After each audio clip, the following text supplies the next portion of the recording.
He's a serial entrepreneur, and he will refer about his absolutely new adventure, TV2, and learnings from being in the Silicon Valley for 2 years.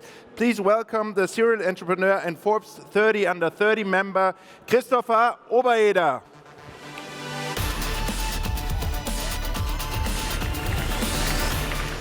Perfect. Yeah, thanks a lot for the intro. Great to be here, and I'll talk a bit about Silicon Valley today. I've been there the last 2.5 years, and then I basically show you how I got there. It wasn't an easy ride. It was like quite wild always. It's like up and down. And then what I learned from Silicon Valley, and I'll try to compress that to get it into 20 minutes. And so who has seen this series, Silicon Valley? Anyone here? Yeah, that's good. It's my favorite, so if you don't know about Silicon Valley, watch that. It's really like that. So let's get started. Yeah, how I got into the business, I started when I was like 14, and this was all for fun. So we made fan pages, and that's like 10 years ago. I'm quite old now, but back then we did this for fun, and my friend had a fan page that got to like 1 million fans in like 1 year, and he didn't look at the fan page, and then he looked at it and it was like 1 million fans, like 800 something, and 800,000. And then it was a funny title, like this, like I'm sorry, I love you. If you then typed in love, that was the first fan page that you saw. And then I said, let's do thousands of fan pages, let's do them all the time. And we were like young, so we had time. Every day we woke up, we made 100 new pages, and some really grew. And that was one example. It has like 4 million fans now, but the biggest ones we have had like 9 million fans. And like we had all these fan pages, we felt like we were rocking it. It was good times. And when we woke up, sometimes we just put in like, what are you having for breakfast or stuff like that. Like this was still all for fun. And people approached us and said, I have a startup, can you help me? And but we were doing this for fun, so we posted startups, we didn't ask for money, it was all fun, and we were in school. And then I want to show you that it's not always going up, it also goes down. So then we posted a bit too much and we got banned, like all our fan pages got banned. We were a bit shocked when we woke up that morning, and basically we rented some fan pages, and when we were sleeping, they were like posting all night, and then in the morning they were like deleting everything. So, and then we got banned and we were like, what happened? And basically, we never got warned, so I wasn't okay with that.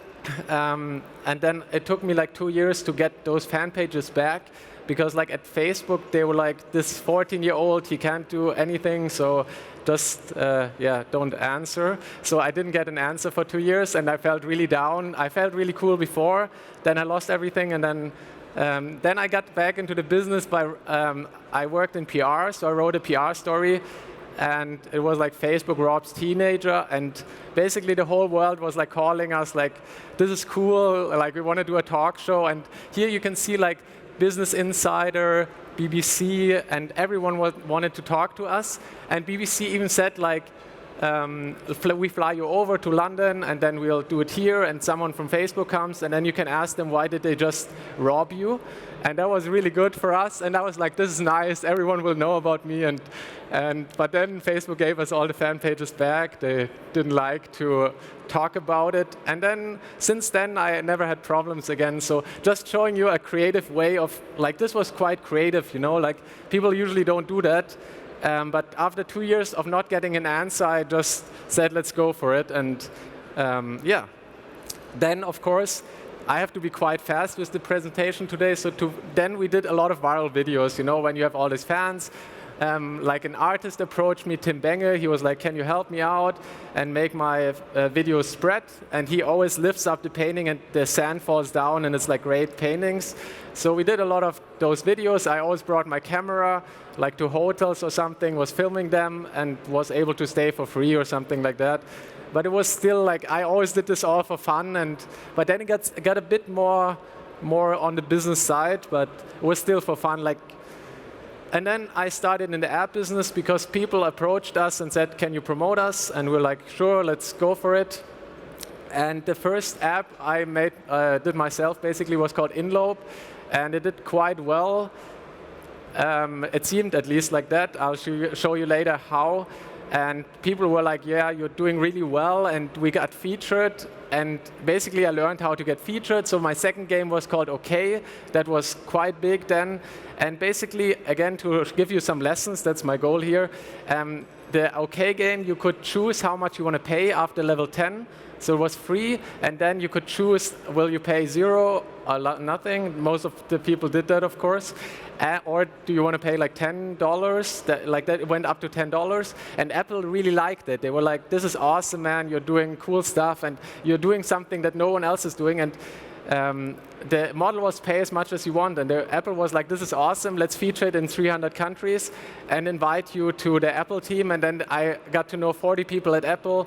And they were like, you're doing crazy stuff. You're doing awesome stuff. And yeah, that was nice because beforehand, we were kind of undiscovered, and then we got to know the whole world of Apple. And since then, it was a lot easier, of course. And with that game, we won the Game of the Year award twice for 2 years. So that was fun as well. So more featurings, always going for featurings. And then I started I always liked PR. So then I went for PR. I always went for PR, but until I left university, I had $0 on the bank. It looked like I'm doing really well and all of that. And you can see the Aufreißer app, there was that Inlope app, and people were like, you're rocking it. And look at this, it's on the next slide, it's coming now. Look at this, Facebook's latest rivals fight for attention. And then it was our app, so they were like, this is Facebook's next big rival, you're doing great. And then also Microsoft-backed Inlope is an interest-based local social network, so the whole world was kind of hyping us, and we were getting 50,000 downloads per day. But actually, in the bank account, it didn't land there, nothing landed there, kind of. People were like, this is doing so well. And I want to show you again that this was our first try, basically, and it failed. It looked really great, and it failed, but that was fine because we had a lot of fun along the way. We liked doing this, and it's cool if you get press. Everyone is like, this is awesome. And it helped me to get into Silicon Valley. I tried to get a job after university. Now university is finished, and now I need to make some dollars to survive. And basically, in Germany, everyone was like, man, you failed always. That's not good. That's bad. You can do some social posts for us, but we don't want to, you can do the postings, but that's it. And I was like, that's not very cool because I did quite a lot of before, and I like doing this. And then I wrote 500 emails to Silicon Valley, and someone picked it up, and that was called Hey Let's, the company. So they were like, you have to get that. So basically, they say, here's a flight ticket, just fly over tomorrow. So the next day, you fly over, and you bring your 2 suitcases from Germany, and then you're like, where do you sleep now? So they give you a place, you sleep there, and you stay at one of their places. So that's how it's been. It's like the Wild West. And they said, let's work with us for a week, and if you perform, then we'll keep you. Otherwise, we give you the ticket back, and you can fly back. And I said, yeah, no risk, no fun. I have nothing to lose. I'm not getting a better job now than if I leave for a week and come back, so let's just go for it. The problem was, I wanted to get some dollars as well to survive, kind of not just living in their apartment. So after the first months, they said, the money's coming, but it's not there right now. And then after 2 months, they were like, now we're getting the funding round, so it will land soon, but then it was bankrupt. So that's just showing you that. And then I was like, no, I'm disappointing my family. All my friends, they were hoping you can make it, man. You always tried, and it's your dream, but yeah, and then I was like, I told them, can I have another week in the apartment? So I'll hope to find something by then. So I wrote 1,000 emails this time, and I didn't get paid, of course. But that's fine, They brought me there, and I'm thankful for that. So it's cool, and I learned something as well. And yeah, I didn't know that funding is used up so fast. I thought they raised 1.65 million. I thought we can stick around for 10 years, but they raised it a year before, and they used everything by then. So, but if you're young and you don't get it, then that happens. But you have to remember, you have to learn your lessons, and that was one of the lessons I learned, and I liked them still, and it was fun, and it was cool. So yeah, someone needs to bring me over, otherwise I would have done the social media posts all the time. So, and then I got a new chance, and that chance was a really good one. So I worked for Crowdster Discord, and they basically survived, and they were doing really well and all of that. And they adopted me, brought me into their family. It's always like a family in Silicon Valley. So, and just to show you more, they gave me an apartment again. That's always my condition. I need an apartment, and then maybe some dollars at the end of the month. But there was again the problem. I didn't get it for three months, so I didn't get paid for 3 months. But I was used to that by then, kind of. And sometimes they bought my groceries and stuff like that, but that's not enough, you know. I also want to do other stuff. So then after 3 months, I was like, I have to get paid now or I leave again, because then I was able, my parents, everyone was like, man, just leave then. Silicon Valley sucks, you know. They just take advantage of you. You're this bad. So basically then, but after 2 months, I understood how I can help them, and then downloads came in, all of that, and they were doing really well, and then they understood, now this guy, we have to keep him. So then after 1 day, I got paid then, so that was good. I chose the right moment, you know. After 2 months, I didn't know what I'm doing, but I was hoping I will figure out, and then the third month, I landed the big one, kind of, and then it was they were doing so well, and then, but I still had to fight for it, you know. They don't do anything until you fight for it, kind of. And I wasn't used to that in Germany, you know. You just look in the bank account and then you get paid. That's what I think it is like. But there you have to like really go for it every week, ask, and then you have to say, I'm leaving, and then basically you get it. So basically this is the team in Silicon Valley. It's a lot about the teams. So they bring you into the family, but the family also splits really fast. So when it goes bankrupt or something like that, the family is not the family anymore then. And now I want to show you some learnings, what I saw there, so you know how it is, kind of. I worked there like 2 years, and 1 year there was like a friend of mine, they had a wedding in Atlanta, and I wanted to attend the wedding, and it was like 1 day, it was a Friday, and I would have stayed until the weekend, but they were like, man, don't take the 1 day, take it like a year later. Either we're bankrupt or we are acquired. And when we are acquired, then you can take a bit more holidays and all of that. I didn't see my family for a long time as well during that time, of course. I always stayed for like a year or something, but that shows you like, they tell you wait and work hard, either we fail or we succeed, and don't, like when we fail, you have 1 week where you don't find another job anyway, so that's your holiday then. So yeah, and on the weekends they're like, basically in Silicon Valley, people know when like 2 months ahead there's the next public holiday, and they're like, man, we have a day off in like August, and they're like really like hyping it, and they're like, this is awesome, and they're like, what are you doing for your holidays and stuff? And I'm like, it's just 1 day, guys. Like in Germany we have a lot of that, but yeah, I didn't have any like holidays before in Germany, but I knew that people have holidays. So and then also it's like a hire and fire policy. And sometimes I got called, one time I got called into the boardroom, and I thought it's like it's advisory board and all of that. I thought I'm getting fired, so I thought shit, or like I have to go back to Germany and disappoint all my family and everyone.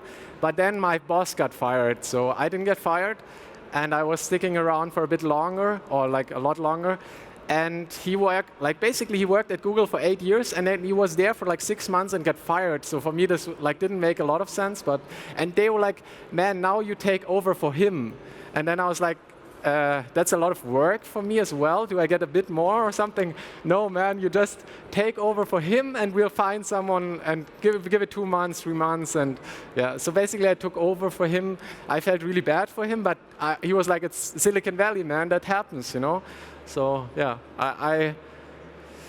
and then to show you, it's a lot about networking there. So like Silicon Valley, the TechCrunch summer party, that's like the big event. Everyone has their name tag, feels cool, and walks around, and you can talk to anyone. That's nice. Like people, I think that's really important to learn. Like in Silicon Valley, you can talk to anyone, and they talk to you and give you like 20 minutes. Like I talked with like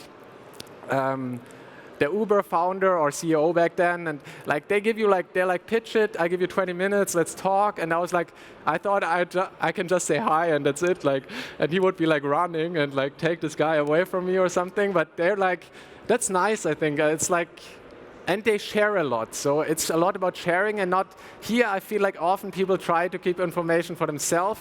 There I got information that is like, I was trying then in the evening. They told me like, hey, we're doing this growth hacks right now. And then I was like, wow, that's nice. And then you try it as well. And basically they share the information, and that's how Silicon Valley is like growing. That's, I think, an important lesson.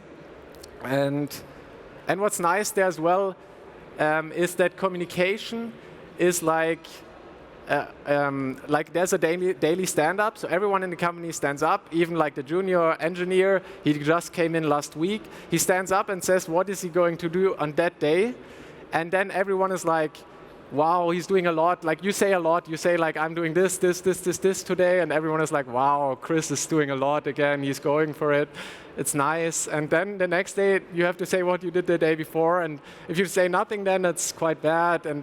And what's nice about that is, you see it now, that every day one person is like honored and gets the crown, that's what they call it. And that person, everyone is like, cheer up for Max, he finished the build yesterday, he's awesome. And the whole company is like, Max, you're the greatest, we love you. And Max feels like really good. And so Max, like the next 4 weeks, Max works like all day, all night, because he wants to get there again. That's, I think it's great, you know, like people feel really appreciated. And I had those days as well, and I felt really good. I felt like Silicon Valley is awesome, like people really motivate you and they love you. It feels like they really love you and you're doing great and all of that. And it's actually like that. So, and then the daily planning, again, with the stand-up, you don't plan for like 2 months, you plan for like the next day. And I feel like here you plan for like really, really long, but there they look at the data and plan really fast and all of that. So that's nice. And also important to remember is, I would say for startups, always go with less hierarchy. Don't make like huge hierarchies. And if a junior engineer wants to talk with someone, he has to talk to the senior one, and the senior one talks to that. So there it's like you can talk to the CEO, and they're all sitting together and in one room. And if you walk in and you don't know the company, you don't know who the CEO is. So you have to ask like, who's the CEO again? And you don't know. So I think that's nice. You can walk over to the CEO and say, hey man, I have a problem, and then he'll talk to you. So I think that's very interesting and good.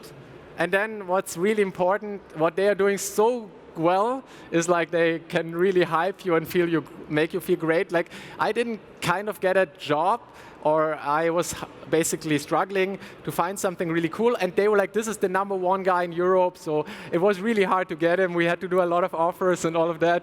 He's very hard to get and stuff, and it wasn't so hard, like it was like 1 letter or something like that. So like they go for it, and you stand there in front of the whole company, and then you present yourself, what you're going to do for the company. They always want that. And you do a presentation like this, and everyone is like cheering, and they're like, man, you will change the company, you will change everything. And you're like, yeah, I don't know, but yeah. So I didn't know how I will change it, but I was like, thanks for really believing in me. And yeah, I think that's great. And like also the people, I wrote a lot of emails, so I got people like Shaw Parker answering it. I don't know if it was the intern or something, but then I got like a 5-minute talk, and in that talk, then he sent an email to another company and said he's like a social media black magic artist. You need this guy. But like I had a 5-minute pitch, I don't know, like, and then I got hired, of course. Like, I think that's great that everyone has kind of like an open ear and listens to each other, and people are not like, I'm a CEO, so why would I listen to this guy? And so I want to basically bring this over, like learn this, and this is, I think, a great thing. And then, again, I did a lot of things that I was like, don't do it, copyright infringement, we shouldn't do this. And they were like, do it, man, I blame it on me. So they go for it. They no risk, no fun, kind of. And I was like, coming from Germany, I was like, no, don't do this. But they say if you don't do it, someone else will do it. So, yeah, so just need to be quick now. Yeah, then I did a lot of press again, came back from Silicon Valley, I like press, and I basically worked a lot for 2 years, so I didn't do press. I had no time for this. So then I started again, and I came back to get more into crypto because I felt like app business is hardcore, so more crypto business. Went into the crypto business, and basically I always knew how to get the influencers, and that was my job in Silicon Valley, getting the influencers, flying to LA, getting to know them, and then bring the deals from Silicon Valley to LA. And then I had like a lot of deals for the influencers. They basically lived from me, and then I did that same for crypto, and a lot of I started really early, and that was good. So yeah, and basically, if you have questions, come over, ask. I will be around. And because I don't think we have a lot of time for questions now, but I love all your questions. And otherwise, just shoot me feedback if you like it or not or something. I'm really open to that. Yeah.